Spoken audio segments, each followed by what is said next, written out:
Assalamualaikum warahmatullahi wabarakatuh. Nama saya Muhammad Hafiz Nur. Saya sebagai analisa pertama, yaitu seorang remaja membawa tongkat baseball masuk ke UGD, sebuah rumah sakit. Seorang remaja itu membuat kerusakan di sana, ia memecahkan semua kaca, juga mengancam orang-orang. Remaja itu adalah Kang Dongjo muda. Ia melampiaskan emosi kemarahannya atas ketidakpeduliannya orang-orang di sana hingga menyebabkan ayahnya meninggal dunia.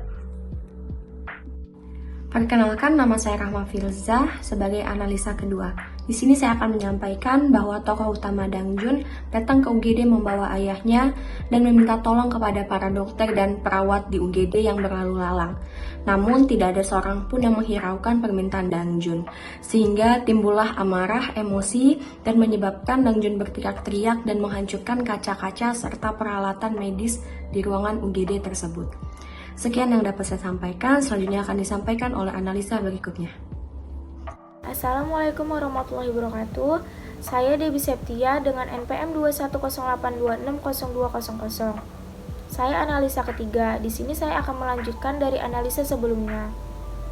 Karena tak ada yang memperdulikan ayah Dongjo, akhirnya sang ayah dinyatakan meninggal pada pukul 20.23. Dongjo pun menangis bersama ibunya karena kehilangan Tuan Kang. Sebab ulah para petugas medis yang tak bertanggung jawab di rumah sakit itu. Tepat di saat itu, Dr. Dok keluar dari ruang operasi dan memberitahu keluarga pasien kalau operasi pasien berjalan dengan lancar. Pasiennya saat itu adalah ketua dewan. Assalamualaikum warahmatullahi wabarakatuh. Perkenalkan, saya Syadina Rayu Putri Tanjung sebagai analisa keempat. Di sini saya akan menyampaikan ketika Dr. Du keluar dari ruang operasi, Dojo langsung bergumam mengatakan, "Ayahku yang sampai lebih dulu." Dan saking emosinya dia berteriak mengatakan, "Ayahku yang sampai lebih dulu dibandingkan orang tersebut." Kemudian dia berlari menuju Dr. Du dan ingin menyerangnya, tetapi ditahan oleh security rumah sakit. Sehingga Dojun terus bergumam mengatakan, "Ayahku yang sampai lebih dulu di rumah sakit ini, dan seharusnya ayahku yang terlebih dahulu mendapatkan perawatan." Namun, Dr. Du hanya menanggapinya dengan dingin dan terkesan tidak peduli. Sekian analisis dari saya, dan akan dilanjutkan oleh analisa berikutnya. Sekian, terima kasih. Nah, scene ini merupakan scene di mana seorang pasien mendapatkan diskriminasi berdasarkan kekuasaan dan kekayaan yang mereka miliki. Di sini ini, Dongju marah dan mengatakan kepada pihak rumah sakit bagaimana bisa mereka mempermainkan nyawa seorang manusia. Padahal kan seorang perawat dan dokter tidak boleh melakukan hal seperti itu. Nah, di sisi lain, seorang perawat dengan perasaan takut hendak menelpon polisi. Dan melihat hal itu, Dongju langsung memukul telepon yang digunakan perawat tersebut dengan tongkat bisbol yang dia bawa. Secara bersamaan, dari sisi lain, terdapat seorang lelaki menggunakan jas dokter berjalan menuju ke arah Dongju. Saya Vita Huljana, analisa ke-6. Ya, kita melihat seorang pria menggunakan jas dokter berjalan ke arah Dongjo, dan kemudian menangkap Dongjo dengan gerakan bela dirinya. Setelah berhasil menangkap Dongjo, dokter itu pun kemudian menyuntikkan obat bius pada Dongjo. Dalam hitungan ketiga, Dongjo pun tak sadarkan diri karena efek obat biusnya. Tak lama kemudian, Dongjo sadarkan diri dan dia melihat seorang dokter dengan nama Bu Yongjo sedang menjahit tangannya yang terluka. "Apakah kau sudah merasa sedikit lebih baik sekarang setelah datang membuat kekacauan?" tanya dokter yang bernama Bu Yongjo tersebut. "Bukan urusanmu, Paman," jawab Dongjo. Assalamualaikum warahmatullahi wabarakatuh. Saya Faas Al-Kausar dari analisa ke-7. Jadi di skenario ini dia menyebutkan, "Jangan bodoh. Hanya karena kau menumpahkan amarahmu, bukan berarti kau telah membalas dendam. Bahkan, meski kau datang dan memukulkan tongkat baseball di sini selama 100 hari pun, orang-orang itu tidak akan mengingat wajahmu. Jika kau sungguh ingin membalas dendam, jadilah manusia yang jauh lebih baik dari mereka. Jangan membalas dendam menggunakan amarah, tapi dengan kemampuan. Mengerti? Jika kau tidak berubah, maka hal lain pun akan tetap sama," pesan Dr. Bu, dan kemudian pergi meninggalkan Dongjo. Dongjo keluar ruangan rawat dan hendak memanggil dokter tersebut. Namun Dr. Bu Yongjo sudah tak terlihat lagi. Ucapan Dr. Bu terus mengiang-ngiang di telinga Dongjo, dan itu hanya membuatnya menangis. Baik, sekian dari saya. Mungkin bisa dilanjutkan ke analisa berikutnya. Terima kasih.